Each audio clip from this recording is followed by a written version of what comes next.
বাড়িতে যদি রেস্টুরেন্টের মতন চিকেন টিক্কা বানাতে চাও তাহলে চলো আজকে আমার রেসিপিটি দেখে নাও। খুবই সহজ উপায়ে আমি আজকে রেসিপিটি বানিয়েছি আর একদম সফট হয়েছে খেতে আর খুব টেস্টিও হয়েছে। তো চলো তোমাদেরকে দেখিয়ে দিই। আর দেখতে গেলে আজকে আমার এই ভিডিওটি তোমাদেরকে পুরোটা দেখতে হবে। তো চলো, আমি টুম্পা, তোমরা দেখছো JTR টুম্পাস কিচেন। তো আজকে আমি এখানে নিয়ে নিয়েছি একটি পাত্র, যেখানে আমি কোনো ফুড কালার ইউজ করব না। তার জন্য আমি একটি পাত্রের মধ্যে সর্ষের তেল নিয়ে নিয়েছি আর নিয়েছি 1 থেকে 1.5 চামচ কাশ্মীরি লঙ্কার গুঁড়ো, যেটাকে ভালো করে মিক্স করে নিচ্ছি। তো যেহেতু আমি ফুড কালারটা ইউজ করবো না, তো এটা আমার কালারের কাজটা করবে। এখানে আমি একটি বড় একটি বোল নিয়ে নিলাম। যে মিক্সটা আমি বানিয়েছিলাম, মিক্সটা আমি এর মধ্যে প্লেস করে দিচ্ছি। আর আমি আগের থেকে চিকেন কেটে ধুয়ে রেখেছিলাম, আমি একদম বোনলেস চিকেন নিয়েছি। তো চিকেনগুলো এখানে দিয়ে দিচ্ছি। দেখো, চিকেনের পুরো বোনলেস আর ছোটো ছোটো পিস করে নিয়েছি। তো তোমরা মার্কেট থেকে করে নিতে পারো বা নিজেও করে নিতে পারো। এখানে দিয়ে দিলাম পরিমাণ মতন হলুদ গুঁড়ো, তার সঙ্গে দিলাম লঙ্কা গুঁড়ো। এবার দিয়েছি কিছুটা কাঁচা লঙ্কা বাটা, আদা রসুন বাটা। আর এখানে আমি নিয়ে নিয়েছি মেথি, যেটা আমি একটু হাতে ক্রাশ করে দিয়ে দিলাম। তো এখানে দিয়ে দিচ্ছি 1.5 চামচের মতন দই। তো তোমরা পরিমাণ মতন দইটা দেবে, সঙ্গে দিয়ে দিলাম একটু নুন। এবার এটাকে ভালো করে মিক্স করে নিচ্ছি। ভালো করে মেখে এটাকে ম্যারিনেট করে প্রায় আমি এখন 1.5 ঘন্টা মতন রেখে দেবো। তোমরা চাইলে ওভারনাইটও রাখতে পারো বা 2 থেকে 3 ঘন্টা তোমরা রেখে দিতে পারো। তো চলো, আমার ভালো করে এটা মাখা হয়ে গেছে। এবার এটাকে আমি একটি সাইডে সরিয়ে নিচ্ছি। এদিকে আমি বানিয়ে নেব পুদিনা চাটনি। তো পুদিনা চাটনি বানানোর জন্য আমি এখানে যা যা নিয়ে নিয়েছি: ধনেপাতা, পুদিনা পাতা, লেবু, এদিকে নিয়েছি দই, তার সাথে আদা আর রসুন। তো চলো, একটা আমি মিক্সিং বোল নিয়ে নিয়েছি। তার মধ্যে আমি পুদিনা পাতা, ধনে পাতাগুলো সব দিয়ে দিচ্ছি। এগুলো আমি আগের থেকেই ভালো করে ধুয়ে ফ্রেশ করে ধুয়ে নিয়েছিলাম। ধনেপাতা, পুদিনা পাতাগুলো কাটার কোনো দরকার নেই, জাস্ট আমি বড় বড় পিসই রেখে দিয়েছি। এবার এর মধ্যে আমি যে আদাটাও আমি কেটে রেখেছিলাম, আদাগুলো প্লাস রসুনগুলো সব দিয়ে দিচ্ছি।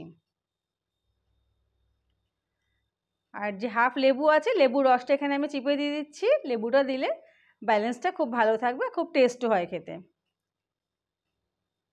তার সাথে দিয়ে দেবো 1.5 চামচের মতন টক দই।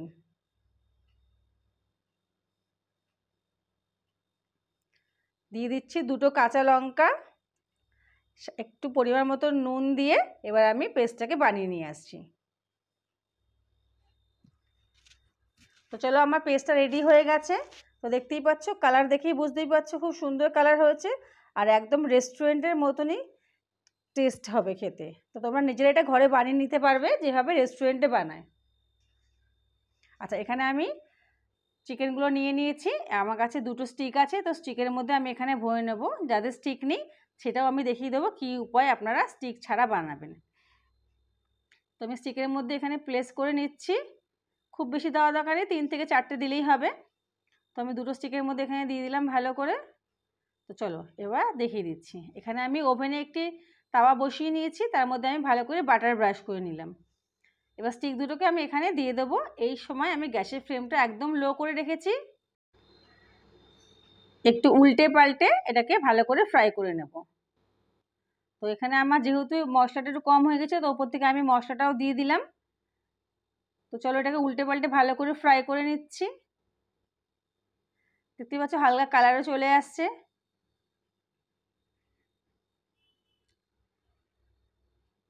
এবার যে তেলটা আমার বেরিয়েছে, তো এই তেলটাই আমি এর মধ্যে আবার একটু ভালো করে এদিক ওদিক লাগিয়ে দিচ্ছি। আচ্ছা, তো চলো, মোটামুটি আমার এখানে রেডি হয়ে গেছে। আচ্ছা, আমি ওপর থেকে আরেকটু বাটার ব্রাশ করে দিলাম, তাহলে কালারটা খুব সুন্দর আসবে। তো আমার এখানে স্টিকগুলো পুরো রেডি হয়ে গেছে। এবার একদম রেস্টুরেন্ট স্টাইলে আনার জন্য আমি গ্যাসের ওভেনটা একটু বাড়িয়ে আমি তার মধ্যে একটু এটাকে সেঁকে নিচ্ছি বা পুড়ে নিচ্ছি, তাহলে একটু স্মোকি স্মেলও চলে আসবে আর দেখতে একদম রেস্টুরেন্টের মতনই হবে। তো চলো, আমার শিকে তো হয়ে গেল। এবার আমি তোমাদেরকে তাওয়ায় করে দেখাচ্ছি। এক সিম্পলভাবে তাওয়ার মধ্যে আমি একটু বাটার ব্রাশ করে নিয়েছি। এবার আমি এখানে যে চিকেনগুলো আমার ম্যারিনেট করা ছিল, ওগুলো এখানে আমি দিয়ে দিচ্ছি।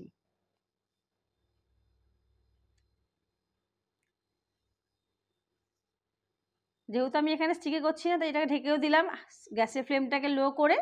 এবার একটু উল্টে পাল্টে নেব।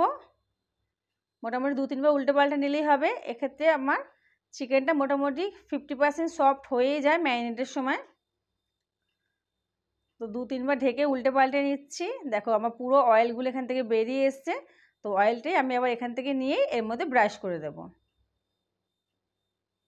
একবার বাড়িতে তোমরা বানিয়ে দেখো, খুব টেস্টি হয় আর খুব সুন্দর, একদম রেস্টুরেন্টের মতনই খেতে হবে। আমি এটা বাড়িতে প্রায় বানাই আমার বাচ্চাদের জন্য। তো দেখতেই পাচ্ছ খুব সুন্দর কালার চলে এসছে, ওপরে একটু হালকা করে বাটার ব্রাশ করে দিলাম। তো চলো এবার আমি এটাকে নামিয়ে দিচ্ছি। চলো এবার আমি সার্ভ করে দেখাচ্ছি। আশা করি তোমাদের আজকে আমার এই ভিডিওটি খুব পছন্দ হয়েছে। তাহলে যদি পছন্দ হয় তাহলে আমার ভিডিওটাকে একটু লাইক করে দিও, কমেন্ট করে দিও, অ্যান্ড শেয়ার করে দিও।